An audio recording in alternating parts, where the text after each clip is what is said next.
ململانەی پارتی و یەکێتی بۆ بەدەستهێنانی پۆستی سەرۆک کۆمار تا دێت قوڵتر دەبێتەوە بەتایبەت دوای ئەوەی هاوپەیمانی ڕزگارکردنی نیشتیمان کە لە پارتی و سەدر و سونەکان پێک دێت نەیانتوانی ڕێژە یاسایی تەواو بکەن بۆ دانیشتنی پەرلەمانی عێراق بۆ هەڵبژاردنی سەرۆک کۆمار. سەرۆکی ئەنجومەنی نوێنەرانی عێراقیش ڕۆژی چوارشەممەی دیاری کردووە بۆ کۆبوونەوەیەکی تر تاکو سەرۆک کۆمار هەڵبژێرن.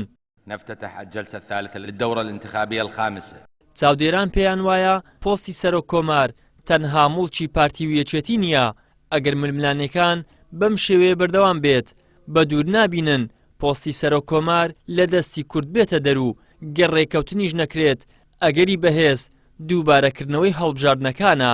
لەوانەیە کۆبوونەوەکانی داژدێ لە پەرلەمان پەچیان کەوی لەوانەیە هەڵبژاردننی پێشوەختە دووبارە ببێتەوە لە هەمان کاتیشدا بە بەردەوامی دەبێتە ماینی گەرانی بینی پارتی و یەکێتی کە زەرەری بۆ سەر هەرێمی کوردستان دەبی و لەوانەیە لە داهاتوودا ببێتە مای ئەوەی کە کەسێکی بێلایەن پێشنیار بکرێ ئەو کاتە ینی سەرۆکی کۆماریش لە دەست هەرێمی کوردستان بچی.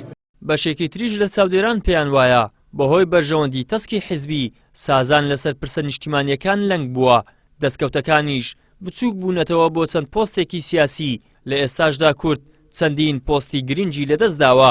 بە بۆ چوونی من ئەوەی کە لێرە گوزەر دەکە ڕنگدانەوەی لەوێش هەیە بەداخەوە لە هەرێمی کوردستان زۆرێک لە بابڵی سازان و کاری بەیەکەوەی بەتایبەتی بۆ پرسە نیشتیمانیەکان لەنگ بووە لەبەر بەرژەوەندی تەشی حزبی ئێرە ڕنگدانەوەی لەسەر بەرژەوەندی باڵای گەلەکەشمان کردووە وای کردووە کە کورد پاشەکشێ بکە لە دەستکەوتەکانی بچووک ببنەوە بۆ هەندێ با بڵێن بابەتی شەکلی نەجەوهەری کورد بەدەیان پۆستی باڵا هەبوو لە عێراق کە هەی بووە و ئیستحقاق خۆیەتی ئێستا لە دەستی داوە و بۆ چوونی من بەردەوامێتی لەسەر ئەو منهەجیەتە بەڵێ ئەوان تریچە دەستەدا.